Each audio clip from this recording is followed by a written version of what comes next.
Urban legends are called that for a reason, because they're just legends. Mm-hmm.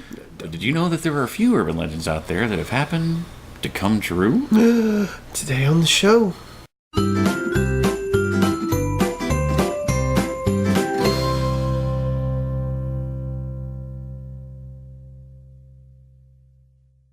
Good morning, Scallywags! Happy All Saints Day. Yeah. I actually wrote a story called All Saints Day once. It was actually set on All Saints Day. And it was bloody, and there was a lot of dead and dismembered people, and it was horrible, and it was a great read. Very true, actually. Yeah. I had no idea. I've never read his work. And it had kind of a very Twilight Zone-esque twist at the end of it, but it's a good story. I'll tell you. Did it have William Shatner screaming outside of a window? It did not. It's on the plane! No, I started to have William Shatner, but then I later changed it to John Lithgow. You should have had Wilford Brimley. Yeah. Anyway. So, we're taking this today. Yeah, apparently, I thought he was dead, but apparently he's actually posting on Twitter that he actually thinks that the thing is coming true because there's been a stabbing of a co-worker at a what do you call it? A base. The research base. Research center, thank you, out in Antarctica, and there's a perfectly square iceberg as well. So that's really weird. Red circle confirmed. Maybe. Read the book.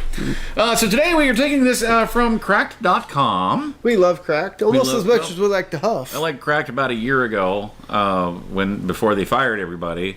Their articles are still pretty good sometimes. So, but yeah. This is actually from October 29th of 2017.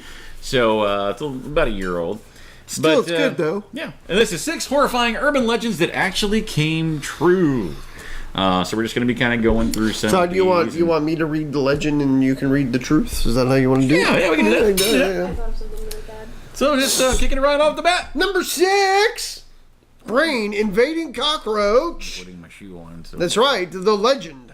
Bugs are disgusting enough when we're awake, but the things they can do to us when we're asleep and defenseless is a whole different kind of disturbing. That sounds dirty. Thankfully, the widespread fact that we all regularly swallow spiders in our sleep isn't true, but bugs can squirm their way into other places, like your brain. The truth is, an Indian woman named Selvi ended up with an insect in her head. But it wasn't from anything that she ate or did. A cockroach just straight up declared, "Your head looks cozy, so I'm moving in." For sale sign. Yep. Sylvia awoke to a tingling, crawling sensation in her nose and assumed that she was getting a cold, but then she started to feel like her eyes were burning. After visiting 4 different doctors, it was determined that a fully grown cockroach had taken up residence in the base of her skull, near her brain, and between her eyes. That is prime beachfront property in the cockroach world. No, that's back. It's like right in through here. Yeah. I'm like, right through her sinuses. Yep. That's why I said it's about here. So the cockroach had no intention of leaving, possibly because it was hoping to pilot Selvi like a Megazord. But doctors were able to get it out with a 45-minute operation that combined suction devices and forceps, ending its 12-hour stay in the poor woman's skull. Both the cockroach and the woman were fine, but if it had stayed in there much longer, it would have died and probably caused an infection that could have spread to her brain. And no, you cannot dismiss this as just weird foreign news. Not only does the Washington Post mention a 1994 case where a cockroach burrowed into an American grad student's ear, but they also have a video of the roach being removed from Selvi, which we recommend never ever watching. They recommend that. I recommend that you definitely go watch it right now. Pause this. Go watch it. Actually, why don't we just put a link to it? Yeah, we can do that. Yeah, just put a link to it in the comment below. So that's something that can happen to you anytime that you go to sleep for the rest of your life. Oh, that's disturbing. Yeah. Number 5. Actually, I'll just put a link to this article in the description because they actually have the video. They have it embedded. So. New tech invariably leads to new legends, and plenty already involve the kind of creepy to begin with dating app known as Tinder. As the story usually goes, a woman finds a murderous stalker lurking in her house, and then she will run upstairs instead of out the open front door. And then her high heel will break along the way. That's just like a movie trope. Yeah. And it turns out to be some weirdo she previously swiped left on. So she had to ice her thumb afterward. Get ready to delete those online dating profiles, people. That's right, because the truth is that Australian Dr. Angela J met Paul Lambert through Tinder, but ended their 6-week relationship upon discovering that he was a possessive prick. In response, Lambert set out about working hard to prove her point. He bombarded her with calls and texts, shadowed her on social media, and threatened to harm himself. When that chat bomb didn't work, he decided to escalate things, because that's not bad enough. Why, people? Why? Yeah. One day, Angela returned home from work, entered her bedroom, and saw her lingerie and some cable ties laid on her bed, which is not a pleasant surprise to come home to when you live alone. Nope. That's right.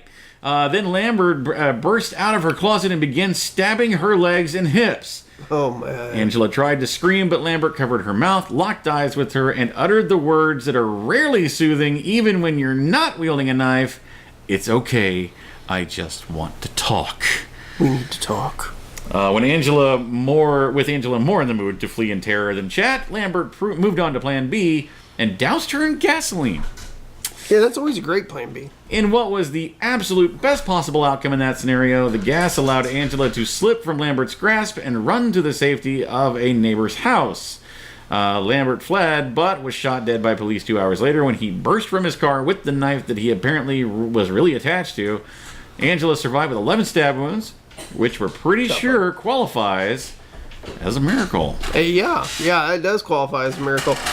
Never a really good thing. You know, and I don't understand guys. Guys, this is from a guy. Why do you do stupid stuff like that? If a girl doesn't want to be with you, because we're all testosterone and hormones. Just toxic masculinity in society. Let it go. Let it go. There are other people out there who will deal with you. Maybe not in that guy's case. Doesn't matter now. He's dead. Yeah. Number 4, the killer clown. With an even weirder twist. The legend. Unless you wisely swore off the... fun of chills. Because we want YouTube beef. We still like your videos. We still like your videos. Don't worry about it. Unless you wisely swore off the internet around 3 years ago, you've probably heard about the spat of killer clowns being spotted around the world. We just did a story on them a couple of weeks ago. Well, actually, we were talking earlier today that there's was it a state or a city that had like completely banned clowns for Halloween costumes? Somewhere in Wisconsin. You go, Wisconsin. No. Most of these sightings are nothing but pranks, but is clown murder a real thing? And we don't mean John Wayne Gacy. Because he never killed as the clown. No, he never did. As far as we know, though, even though this was a little too creepy... Because the truth is, well, this series isn't called Creepy Urban Legends staged by guys hoping to impress Reddit. So the answer is yes. Wow, that was a long sentence. Right. In the spring of 1990, Floridian Marlene Warren, imagine that, is from Florida. Yeah, go Florida. Answered her door and found herself face to face with a clown sporting the classic orange wig, red nose, painted on smile, and lingering air of menace. She was holding a bouquet of flowers and 2 balloons, one of which read, "You're the greatest." Then, in flagrant disregard for the balloon's message, she pulled out a gun and shot Warren in the face. Warren's teenage son saw the whole thing and watched helplessly as the killer strolled away, got into their Chrysler LeBaron, and drove away. The mysterious clown would then avoid justice for 27 years. Oh, wow. Because sometimes real life bears a disturbing resemblance to it. 27, because it comes out to feed every 27 years. Improvements to DNA technology allowed police to arrest Sheila Keene, who had been having an affair with Warren's husband, Michael. In fact, 12 years after the murder, Michael married Sheila. So if your relationship with a step-parent is on the rocks, at least you can take a moment to appreciate that they never murdered your real mother in front of you while dressed like Ronald McDonald. Yes. You said they drove a Chrysler LeBaron, right? That's not a clown car. No. You would not expect a clown, let alone a murderous clown, to be driving a So how many Chrysler clowns can you pack LeBaron? into a crown? A lot. LeBaron. Well, you take the size of your average clown car that held an average of about 12 to 15 clowns, and you multiply that exponentially for the Chrysler LeBaron size. I'm gonna guess somewhere around 48. We need a LeBaron and some clowns. And we have an experiment we'd like to try. Yeah, we need your help. We need clowns and someone with a Chrysler LeBaron. And Contact us at www.facebook.com/The Scallywag Show. and a shoehorn. We might need a shoehorn. Maybe. Yeah. The trick or treat murder. The legend, Halloween is weird. Usually you call the cops if folks dressed as monsters, murderers, and mutant turtles kept marching to your door and demand candy. But on one night of year, it's considered some fun. I always wanted to go trick-or-treating on Christmas morning. Trick or treat. It's Christmas. Everybody's got candy on Christmas Yeah, morning. everybody's got candy. Hey, you know, if Or Christmas can invade Halloween, Halloween is allowed to invade Christmas. There we go, yeah. Exactly. Well, at least that is right up until someone shows up in a creepy costume with aspirations of being a real-life Michael Myers. Sure, the vast majority of costume people you meet don't want to murder you, but you can never be sure, right? Oh, wait. What if William Shatner actually shows up at your door? I mean, he's Michael Myers. Never mind. The truth is, on October 31st of 1957, Goldeen Heiser put on gloves, makeup, and a Halloween mask, then walked up to Peter Fabino's door with her candy bag. It was late, around 11:30, but Peter Fabiano, not Fabino. But Fabiano answered the door. Maybe he was hoping to avoid an egging. Instead, Heiser raised her bag, which contained a gun, and shot him dead. Bang! Yeah. Now here's where it gets strange, because that's not where it got strange. Aside from scouting out her target at one of her hair salons he ran, Heiser had never met Fabiano before killing him. So why did she pull the trigger? Well, Fabiano's wife, Betty, had developed a close relationship with a woman named Joan Rabel. It was so close that it threatened their marriage. So Betty eventually broke it off and returned to Peter. An angry Joan convinced her friend Goldeen. Now keep up here. You got to have like cliff notes to follow this stuff. So an angry Joan convinced her friend Goldeen to off her rival by convincing her that Peter was a vile, evil man, and it seems that Goldeen was willing to take her word for that. And a partridge in a pear tree. That's right. Papers at the time described Joan and Betty's relationship as abnormal. Yo. Totally sane here. And Joan's control over Goldeen as Svengali-like. Most have taken that as old-timey code for they were in a lesbian relationship, but we'll probably never know the precise parameters of this deadly love rectangle. We'd sure like to watch a Netflix true crime series about it, though. Yeah. Orange is the new black. That sounds like pretty much most TV shows now. Yeah, we gotta. How far can we stretch this? You gotta know who the players are. Yeah. Number 2, The Avenging Alligator. People love stories about dumb criminals getting their just desserts. People also love stories about other people getting devoured by animals because people are terrible. Combine the two and you've got an incident only in Florida saga. Yay, Florida. A burglar tries to ditch the police by hiding in a swamp, but he isn't alone. There's something else lurking in those dark waters. That's right. An alligator popped up and said, "Get in my swamp!" And then this page screwed up for me. So, hey! Let's see where we at here. In late 2015, enterprising young Floridian Matthew Riggins and a buddy set off on a trailer park burglary spree. Unfortunately, their crime scheme unraveled when residents immediately noticed them skulking around. The cops were called and the friend was nabbed, but Riggins decided to try his luck by hiding in nearby Barefoot Bay Lake. Then the screaming started. Jimmy! Barefoot Bay Lake. Haven't we put Jimmy to rest yet? No, never, and nor will we ever. Why is it like this page? Like, for whatever reason, I even just reloaded the page. It stops at the first sentence of the legend part, and then that's where, and the rest of it's just white. I don't know what's going on here, but I don't. Okay. Barefoot Bay Lake, despite the pleasant name, is the absolute last place you want to go wading. It's full of alligators, and one of them decided that Riggins looked like dinner. you sure do look tasty. You look tasty. The police couldn't find Riggins during their initial search, but 10 days later... Can I just stop there? 10 days later, they found his drowned body was recovered. Oh, well, that's no fun. Well, most of it anyway. They found a big pile of poop, and in that Actually, poop... if you keep reading it... Oh boy. Let's see. They found his red body today. Well, most of it. He was missing a few chunks, which were later discovered in the stomach of an aggressive alligator. Pro tip for aspiring criminals: avoid areas where alligators are in charge of the neighborhood watch. Nom, nom, nom, nom. Nom, nom, nom, nom. Yeah. Number 1. The legend of pregnancy fears is a common subject of urban legends because pregnancy can be terrifying.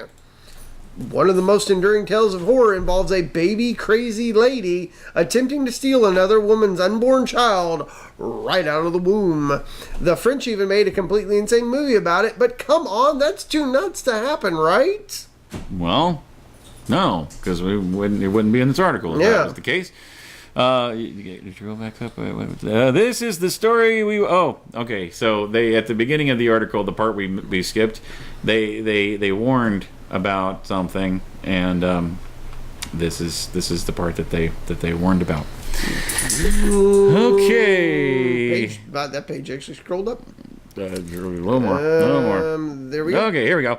Michelle Watkins didn't notice anything particularly off about Dynel Lane when they met via Craigslist. Ooh, the two pregnant ladies talked pregnant lady things for a while, then headed down to Lane's basement so Wilkins could look over the spare maternity clothes that Lane was giving away. There was only one problem with this friendly scene. Lane wasn't pregnant. Oh no, not pregnant. Just obsessed with the idea. She had been pretending for over a year, having fashioned a fake stomach, attending a baby shower, and even picked out a name. Lane's boyfriend and family presumably all slept through the babies come out after 9 months part of the health class. But the jig would have been up, would have to be up soon. Lane needed a baby to continue the ruse, and one way or another, she was going to get one.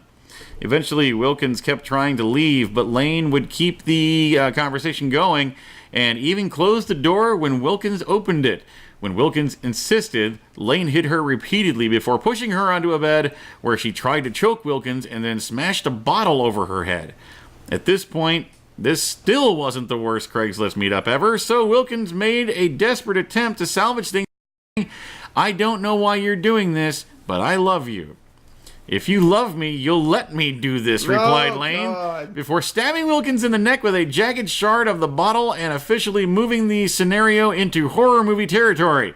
Lane then choked Wilkins unconscious. When Wilkins woke up, she was in terrible pain and could feel that her intestines, which generally should be inside of her body, were not. She managed to call 911 and was rushed to the hospital where Lane had recently showed up begging people to save her baby. The 7-month-old fetus never stood a chance, but Wilkins somehow survived her wounds. Sorry, on this list, that's as close to a happy ending as you're going to get. In other words, to recap, she choked her out, cut her neck with a broken bottle, got her unconscious, and then took a broken piece of glass and cut the baby out of her. Wow. Yeah, that's pretty intense. So, You got an urban legend that might hope you guys have a good Thursday. Yeah. There's a good way to start your morning, and then the baby's cut out. It's not the worst thing that's ever happened in the world. Not the worst thing we ever talked about on this show. Right? So yeah, you got a fun urban legend that came true that we might have skipped over? Drop it down in the comments. Keep commenting, sharing, liking, and subscribing across YouTube. And do those social media follows. The Facebook, the Instagram, and the Twitter. Indeed. We like when you do that. Mm-hmm. And speaking of the social media, I mean, you can stop by Facebook, right there. Get yourself one of these things. Check that out. I like pink. I thought it was very appropriate after. This is what is known as the show T-shirt. Mm-hmm. You can have one.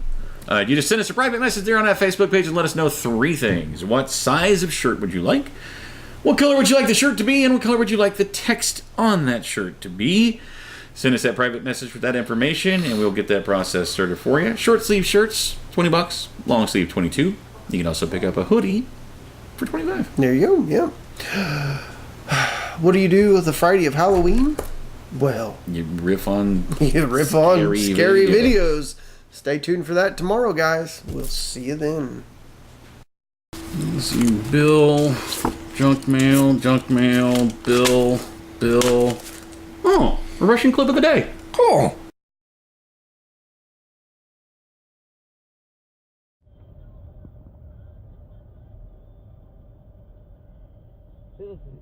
Это участник дорожного движения. В данный момент он двигается по правой полосе нашего нового моста. Скорость соблюдает в пределах 5 км в час. Он еще что-то пританцовывает. Видимо, правый поворот он включает, я так понимаю. Да, совершенно верно. Он включил правый поворот и повернул направо.